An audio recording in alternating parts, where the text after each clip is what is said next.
Ayan, nandito po tayo sa lugar po ng Sitio Lilimbin.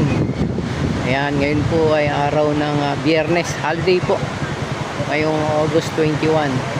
Kaya dito po sa ilog ng Sitio Lilimbin ay marami pong mga naliligo ng ating mga kababayan. Iba't ibang lugar po sa bayan ng Maribeles na pupunta po rito.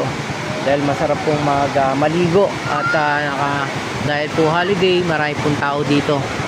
Ngunit ang panawagan po natin sa lahat ng mga nandito po, kailangan po yung mga pinagbasurahan po natin, tulad po ng plastic, lata, bote, anumang uri na dala nyong basura na pinaggamitan po dito sa inyong paglilibang, pagsasaya sa ilog na to. Hiling po namin na pag uwi nyo po, inyo pong dalhin po sa inyong mga tahanan o sa ilagay po sa tamang baso. Huwag po nating iwanan. Panatilihin po natin yung kalinisan ng lugar na to. Huwag po natin hayaan maging madumi dahil tayo po ay naliligo dito at naglilibang.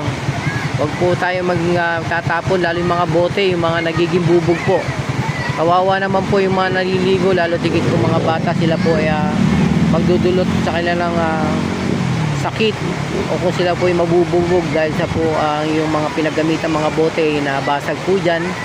Imbis na magsaya ay magkaroon po sila ng problema.